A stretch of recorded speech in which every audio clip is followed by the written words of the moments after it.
c'est quoi ceci? Il dit, écoutez, c'est une magnifique bête de la nature, un chevalier des sables, un conquérant, carapacé, fort, puissant. Et pourtant, il a une faiblesse. Il a une chair molle. Et il est obligé de se cacher, de temps en temps, car sa carapace est trop petite, il est trop pris dedans.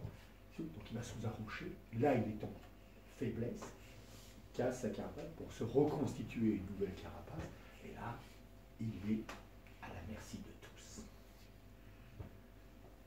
Premier enseignement, vos peurs et votre carapace de vie que vous mettez. Si vous saviez vous poser et vous dénuder à un moment pour reconstituer une autre structure de vous-même sur ce que vous pouvez rayonner aux gens.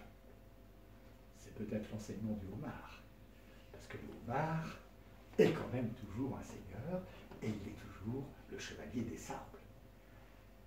On veut dire par là que, bien sûr, qu'on a tous des peurs, mais que la peur peut être aussi un sacré allié pour nous avancer sur notre soi. Et la première chose, pour cela, il faut s'aimer. Si vous ne vous aimez pas, c'est aussi encore, il faut s'aimer comme on est. Il ne faut pas essayer de copier. Si on s'aime comme on est, vous pouvez aimer les autres. Parce que comme vous vous aimez comme vous êtes, les gens le ressentent. Si vous êtes dans la carapace du homard en train de jouer un rôle, ça sonne faux. C'est votre fameuse résonance, votre fameuse vibration. Et je reviens aux arbres. Pour trouver son arbre maître, il ne faut pas le chercher, il vous trouve tout seul. C'est lui qui vous trouve. C'est lui qui, à un moment, va vous interpeller. Parce que vous allez avoir une réaction. Tiens, qu'est-ce que c'est? Tiens, c'est pas mal ça. Oh, tiens, les branches. Ouais. Et c'est sympa. Vous allez avoir.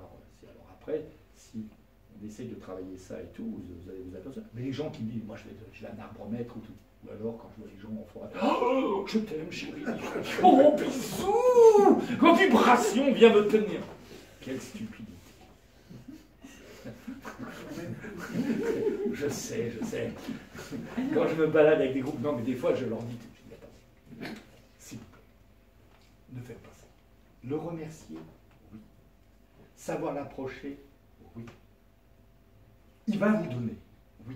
Parce que sachez une chose, ça a des puissances et chacun a différentes vibrations et je le fais remarquer, j'ai un test pour ça, quand je les promets, les gens sont surpris avec un pendule et tout ça, c'est la théorie du Schlesinger, mais ça c'est encore autre chose, c'est juste pour leur faire comprendre que c'est un être vivant.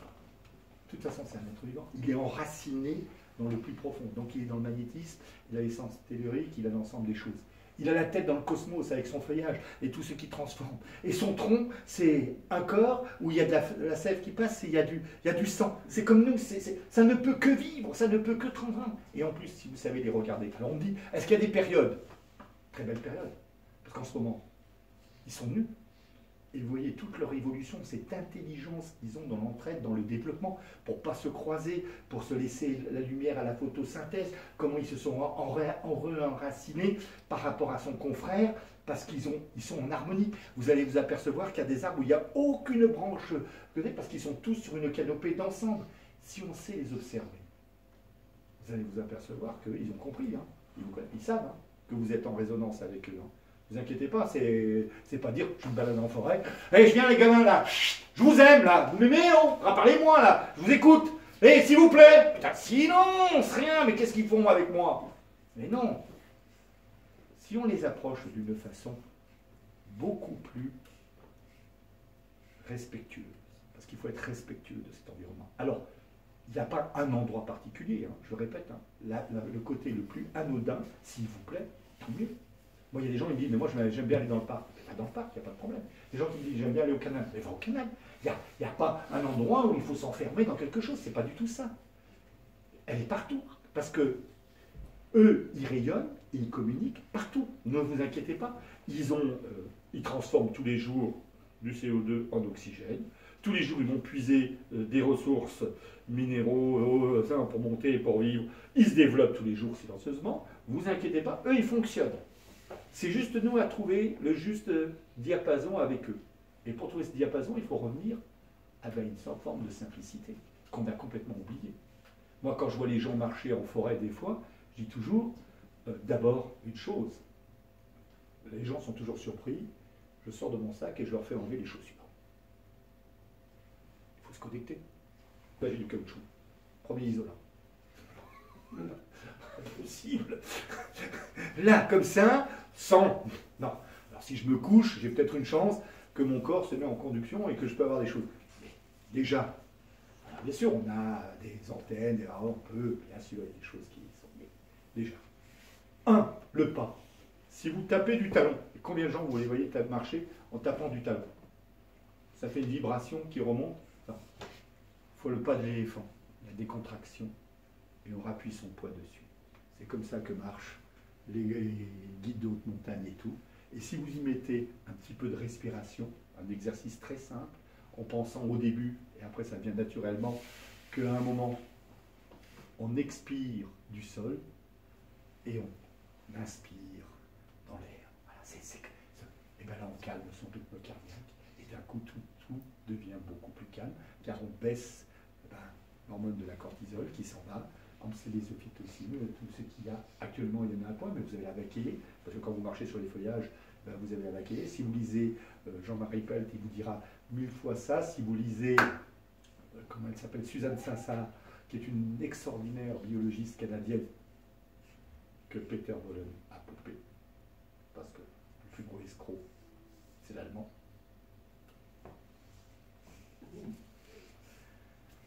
Parce que lui est allé faire un stage là-bas, et au Canada, c'est quand il est revenu, il a eu l'intelligence de faire un livre. Voilà.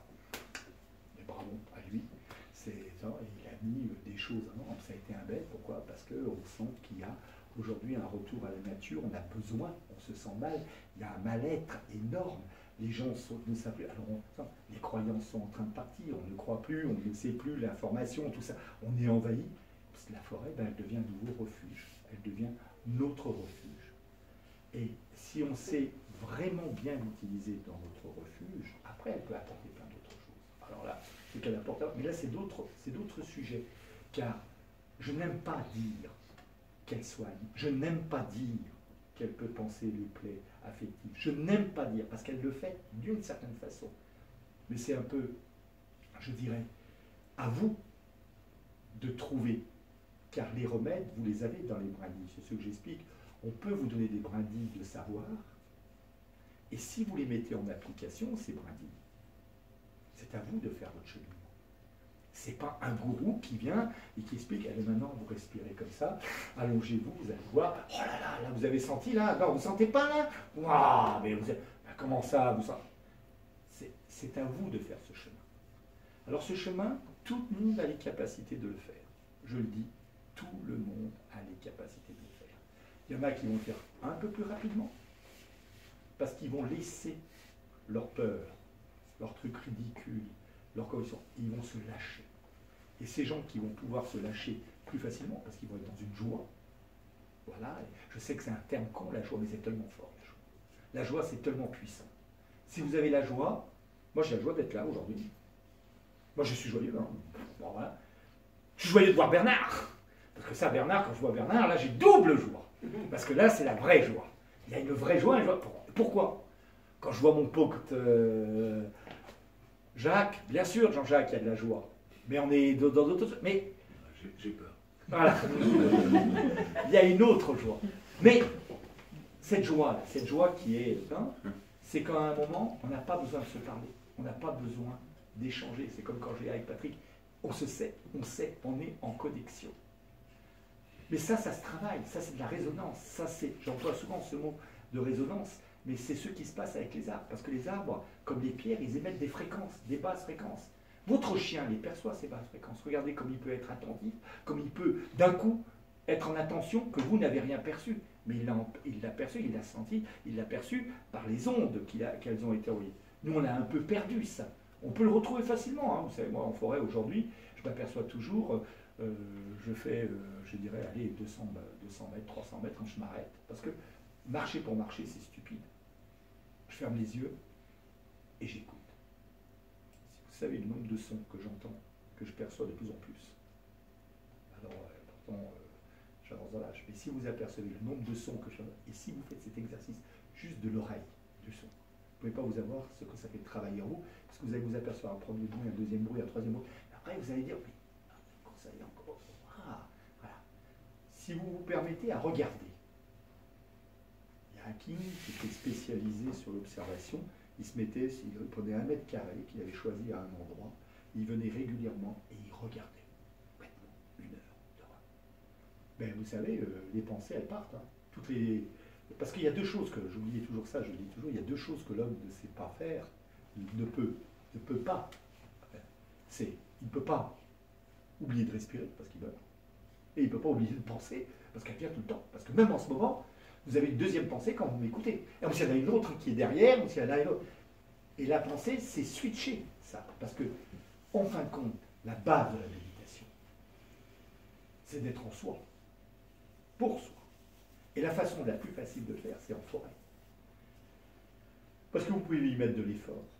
Quand je dis de l'effort, c'est y mettre du dénivelé. Si vous mettez des dénivelés, vous demandez à votre corps une certaine consommation d'énergie. Cette énergie, votre cerveau, ça l'endort d'une certaine façon, parce que vous commencez à avoir mal aux pieds, et tout. Et donc vous êtes en train de cacher la pensée positive, négative, parce que vous êtes là, c'est un moment, vous dites, mais qu'est-ce que je fous là, on va me faire chier à monter comme ça et tout. Et c'est là où ça devient intéressant, parce que c'est là où... Voilà. Si vous y mettez un petit peu de respiration, si vous y mettez un petit peu d'observation, parce que vous prenez le temps de regarder, et pas d'être que dans l'effort, de regarder simplement, et d'essayer de voir des choses d'une telle banalité qu'elles peuvent devenir intéressantes, parce que dans la banalité, il y a beaucoup de choses intéressantes, parce qu'on s'aperçoit qu'on ne voit pas certaines choses qui sont tellement banales qu'ils deviennent un phénomène intéressant, sur le développement des branches des charpentières.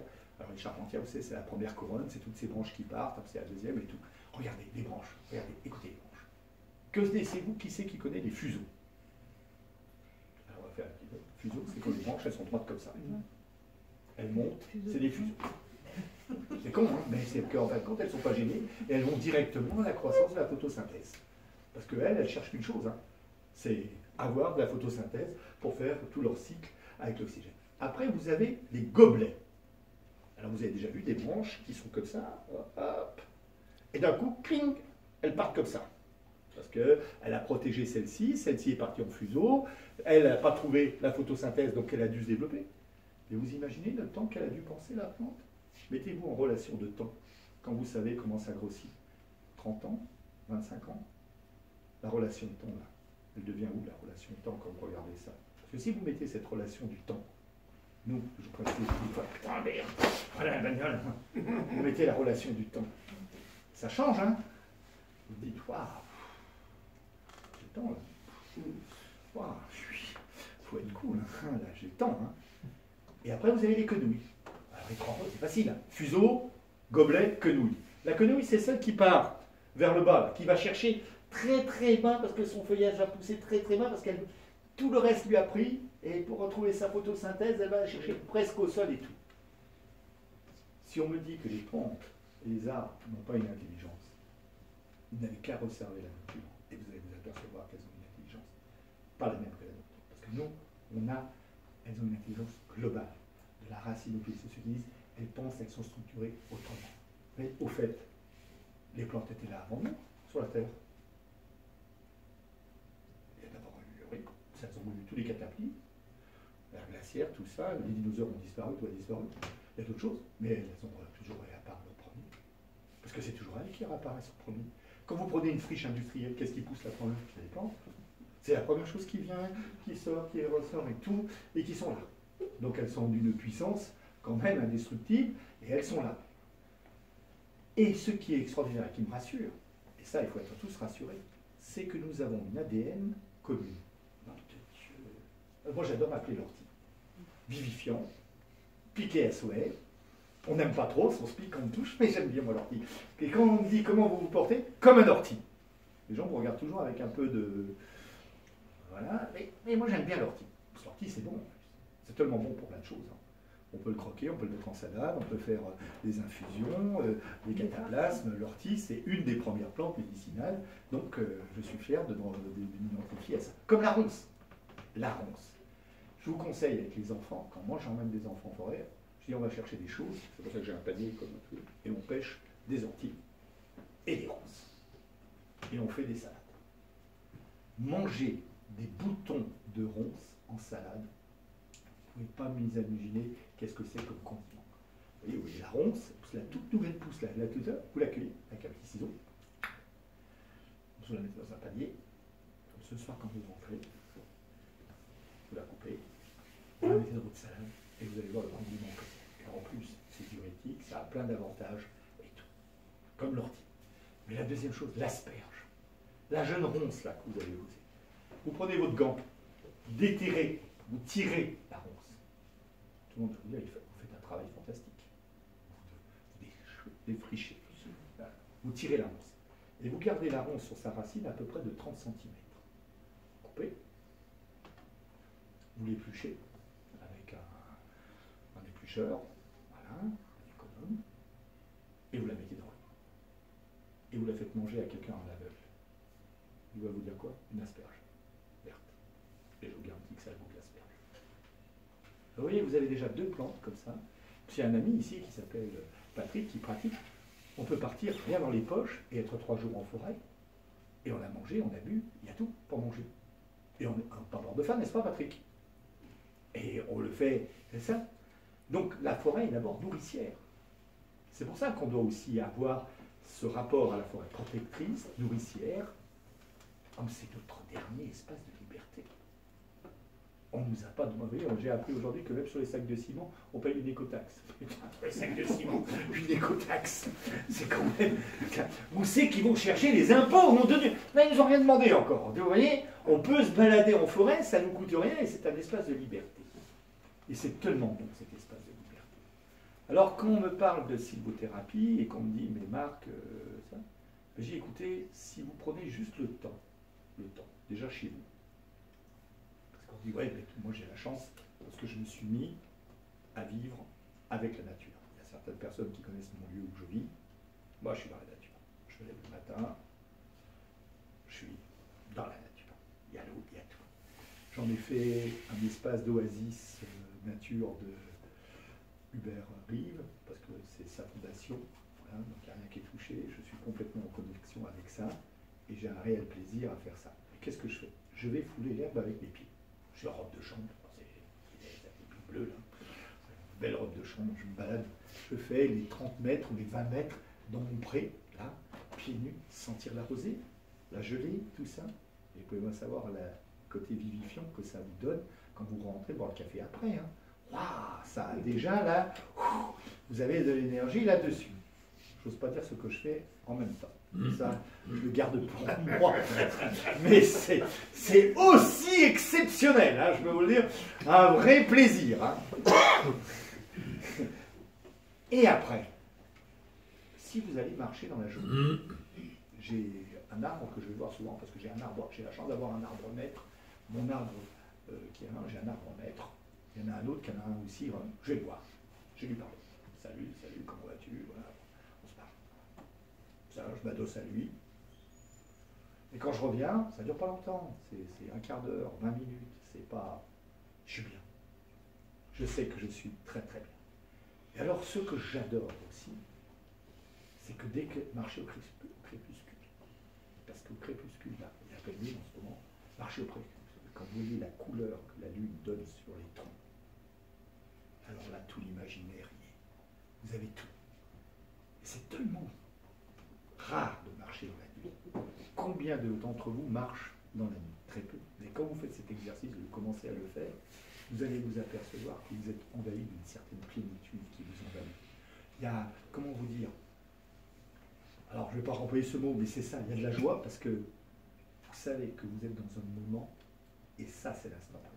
Si on me demande de matérialiser, quand on vous dit c'est quoi l'instant présent, pour moi, parce que c'est pas vrai, c'est pas une leçon que je donne, je dis ça à part avoir à une leçon de choses, c'est que chacun doit trouver son instant présent. Et moi, son instant présent, c'est quand je marche la nuit, comme ça, je suis seul, j'ai pas d'ombre frontale, j'ai rien. Hein. D'abord l'acuité, pour se repérer, un exercice qui fait travailler, donc qui vous enlève beaucoup de pensées négatives, parce que vous êtes tellement dans une certaine concentration, et d'un coup, vous arrivez bêtement aux éléments de la méditation. Alors quand je vois les gens qui sont alignés sur des tapis, ils ont la position, ça vibre. Bon, ils sont allégés un peu de chèque, ça va. Un peu de chèque, donc ça doit les alléger dans la pensée. Mais je me dis, putain, ils ont un niveau, parce que moi, j'y arrive pas. Moi, ça, j'y arrive pas. J'y arrive pas à me mettre. Mais par contre, partir comme je pars, des fois, je regarde, je dis, oh Dieu, ça fait 3 heures que tu es parti, Marco. 3 heures. Waouh. T'étais où là? Et pourtant, j'étais là. Alors, je vais vous raconter encore une histoire, parce qu'il y a toujours des histoires. On a raconté l'histoire du homard, on a raconté l'histoire, mais vous voyez, une petite histoire, quand je promène les enfants sur le chemin des Demoiselles de Pierre, qui est un chemin que je vous conseille, qui est ouvert au public, qu'on a constitué et qui est au Mollberg, sur la commune de Mollkirch. Au Mollberg, c'est un très joli sentier où il y a beaucoup de choses à voir. C'est vibratoire. Je peux vous dire mieux que nous à Saint-Denis ou que d'autres choses, n'est-ce pas, monsieur ça vibre énormément. Si on sait le prendre, il y a des explications, il y a un tas de choses. Et de toute façon, ça ne peut être qu'une balade de bonheur parce que le lieu est magique, est vraiment magique, avec des choses que vous pouvez vraiment voir. Des escaliers qui datent de 475 ans avant Jésus-Christ, des pierres à cupules, il y a tout le bonheur pour faire une balade dans l'imaginaire. Après, si vous avez la chance d'avoir quelqu'un qui vous y emmène, c'est encore plus d'autres, il y a d'autres choses à voir par rapport à ça. Mais je reviens sur ce chemin, il y a un moment, on l'appelle le théâtre, parce que j'ai un vieux complice, là, avec lui, on a osé l'appeler notre jardin d'Éden. N'est-ce pas, Bernard? On a fait notre jardin d'Éden, parce qu'on pense que c'est un vrai jardin d'Éden. Et on l'a fait vibrer en tant que jardin d'Éden. Et on a un lieu qui est le théâtre. Voilà, ça ressemble à un amphi, ça ressemble à un théâtre, c'est pour faire... Moi, je mets des gens là, je raconte des histoires, et il y a une histoire que j'adore raconter, qui marque les enfants, parce que moi, ce que j'aime bien, c'est les enfants. Parce que les enfants, il y a quelque chose d'assez authentique à un moment, parce qu'ils n'ont pas de peur. Un gamin de 18 mois, il n'a pas peur. Hein. Quand il marche, il n'a pas peur, il y va, il tombe, il n'a pas peur. C'est après, avec les coups, il commence à avoir peur. Mais au début, il n'a pas la notion de la peur. Donc c'est toujours intéressant. Et les enfants, ils ont toujours des questions un petit peu à la con. J'en ai une qui m'a été posée un jour. Mais Marcelo, quand la neige fond, oui, où va le blanc? Oui, ça c'est pas con. Ah, le blanc. Oh mon Dieu. Ça, non. Alors j'en ai une très belle. La forêt est magnifique. Alors il y a des hêtres magnifiques, il y a des beaux pins, il y a des magnifiques mélèzes, parce qu'elle est assez protégée. J'expliquerai cet endroit après. Et lui, c'est un petit arbrisseau. Et il voit Marcelo passer, il dit « Oh Marcelo, tu as le pouvoir. Pourquoi eux, ils sont beaux et moi je ne suis pas beau? Pourquoi ?» Je n'en sais rien. Il dit « Tu peux faire quelque chose pour moi? Tu peux appeler la fée de la forêt ?» La fée de la forêt, elle t'entend, hein, tu peux lui poser la question. « Eh ben, je voudrais être le plus beau. Je voudrais avoir des feuilles d'or. » Alors, le lendemain, le petit arbuste, il a des feuilles d'or. Que des feuilles d'or. Il est le plus beau. Manque de bol, comme c'est un chemin fréquenté, il y a les gens qui passent, oh de l'or. Et plus de feuilles. Et ils lui ont tout fauché. Alors Marcelo repasse, il dit, mais où tu as mis tes feuilles? Ils m'ont tout volé. Comment ça, ils t'ont tout volé? Ben oui. Je suis malheureux, j'ai plus de feuilles, je suis plus beau. Ah ben, et alors? Mais je voudrais être le plus beau.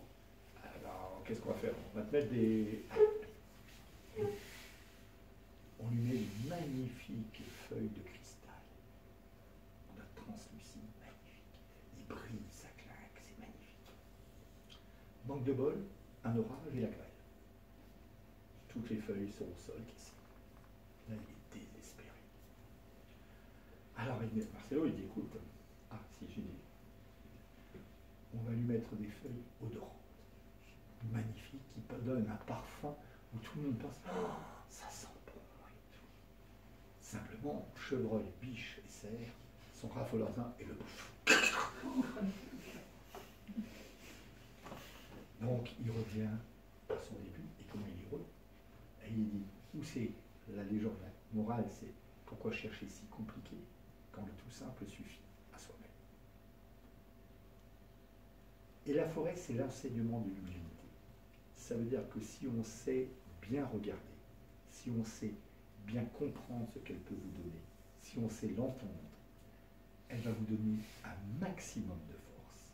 Elle va vous donner quelque chose que vous ne pouvez pas vous imaginer en énergie, en bien-être, en quiétude, en sérénité, en lâcher prise. Vous allez, et quand vous revenez, je sais que c'est éphémère parce que c'est pas acquis. Donc c'est pour ça qu'on est addict et il faut y retourner parce que ça devient un élément nécessaire. Mais c'est tellement positif pour nous et ça va renforcer tous nos systèmes immunitaires. Alors les gens me disent mais non, si vous savez le faire, même si vous y allez comme ça, bien sûr ça a déjà un bienfait.